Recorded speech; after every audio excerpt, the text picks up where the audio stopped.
Kung kayo po ay uutusan na maghugas ng puwit, papayag po ba kayo? Baka hindi. Kung babayaran po kayo, 500 pesos po per month, maghuhugas po kayo ng puwit. Gusto nyo po? Hindi. Kung babayaran po kayo, 100,000 pesos per month, maghuhugas ba kayo ng puwit? Oo. Pero, kung yung puwit na yon, puwit ng asawa mo, magkano mo huhugasan yung puwit ng asawa mo? Di ba libre?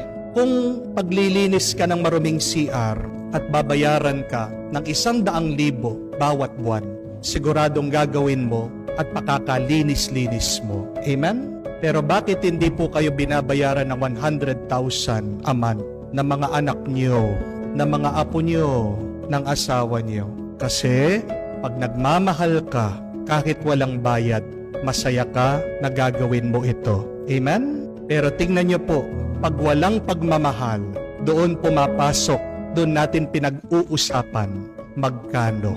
May kasabihan, everybody has a price. Amen? What is your price? Magkano ka? Depende. Kung hindi mo sila kakilala, magbibigay ka ng presyo. Pero kung kakilala mo, kung may ugnayan ka, kung mahal mo, hindi na pinag-uusapan ang bayad, ang presyo, ang pera. Amen? Bakit po kaya si Judas, binenta niya ang ating Panginoon? Magkano daw?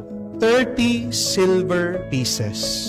Alam niyo po ba kung ano yung halagang yon? Nung panahon po ni Jesus, makakabili po kayo ng alipin, ng katulong, kung meron kang 30 silver pieces. Anong ibig sabihin? Tinuring lang ni Judas si Jesus bilang isang alipin, bilang isang mababang klaseng katulong. Buti pa, yung nakita ni Judas na mamahaling pabango, sabi niya, bakit hindi natin ibenta ito ng 300 silver pieces? Compare 300 silver pieces to 30 silver pieces. 1/10 of the value. Pinakamura-mura niya ang ating Panginoon. Bakit? Dahil wala siyang pagmamahal kay Jesus. At ang tanong, bakit nawala ang pagmamahal niya sa Panginoon? Basahin niyo po ang Biblia, dahil pumasok sa kanya ang kasalanan. Ano ang kasalanan? Pag wala ka ng pagmamahal sa iba. Mag-ingat po kayo pag kayo ay nabubuhay sa pagkakasala. Dahil ano ang magiging motivation mo?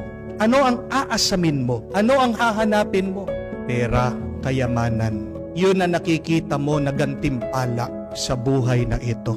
Pero ang taong nagmamahal, ano ang gantimpala para sa kanya? Ano ang tuwa niya? Yung nagmamahal lang siya. Ang kinatutuwa ng taong nagmamahal ay pag siya ay nagbibigay, pag siya ay nag-aalay, pag siya ay tumutulong, pag hinahati niya ang kanyang sarili para sa iba. At ang taong nagmamahal, taong banal. Amen? Mga kapatid, pag tayo'y nabubuhay sa pagkakasala, ginagawa nating mura ang napakahalagang biyaya na binibigay ng Diyos. Pag ikaw ay nabubuhay sa pagkakasala, katakot-takot ang magagawa mo sa iyong mga minamahal, sa mga taong minsan na pinahalagaan mo. Di po ba? Yan ang malungkot na kwento. Minsan merong mga pamilya, kaya nilang mag-away-away, magdemandahan para lang sa pera. Ang malungkot na kwento, pag namatay na ang mga magulang, bakit doon pinag-aawayan yung kayamanan? Pero nung buhay yung kanilang mga magulang, hindi man pinag-aawayan sino ang mag-aalaga sa kanila. Hindi po ba? Ang malungkot na kwento. Kung minsan merong mga iba, kaya nilang ibenta mismong katawan nila. Kaya nilang ibenta sa pornografiya, kaya nilang ibenta mga parte ng kanilang katawan. Ano ang kaya nating gawin para lang sa pera? Mabibigla kayo. Sa kayang isakripisyo ng tao, kahit na hindi ito tama, kahit na ito ay mali. Pero tandaan po natin, hindi magbibigay sa iyo ng kapayapaan ang sobrang daming pera. Ang tao na nabubuhay sa pagkakasala, kahit kailan, walang happy ending yan. Amen? Pero ang taong nagmamahal, kahit na siya'y maging dukha, kahit na siya'y maghirap, buksan mo ang kanyang puso. Anong makikita mo kung hindi tuwa at kapayapaan? Gumawa po sila ng survey. Nagtanong sa 1,500 na tao. Ages 80 above. Meron pong mga tao na hanggang 105 years old. Kasama po dun sa survey. Ang tanong, ano ang maipapayo mo sa mga tao bago ka mamatay? What advice will you give before you die? Alam niyo po, napakaganda ng sagot ng mga matatanda. Merong nagsabi, always choose to be happy. Merong iba nagsabing, enjoy others' company. Merong iba nagsabing, always trust God. Sa kadami-dami ng kanilang mga tinanong, alam niyo po, wala kayong makikita na nagsabing, mag-ipon ka, magpakayaman ka. Hindi ko po sinasabi na hindi mahalaga ang pera. Ang sinasabi ko lang po, sana maunawaan natin, baka sa pag-aasam natin sa pera, may masakripisyo tayong mas mahalaga. Mahalaga ang pera, don't get me wrong, pero may mas mahalaga pa kesa sa pera. Baka nalilito tayo, baka naguguluhan tayo dahil sa kasalanan. Yung mas mahalaga, yan yung tinatapon mo, yan yung binabaliwala mo, yan yung iniiwan mo, dahil lang kumbinsido ka na ang pera ay mas mahalaga. Mga kapatid, ang Panginoon, binigay niya ang buhay niya sa atin.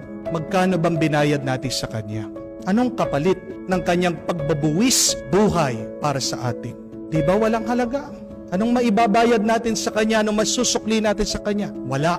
Pero nagtiis siya sa hirap, binigay ang sarili, nagpakasakit para sa atin.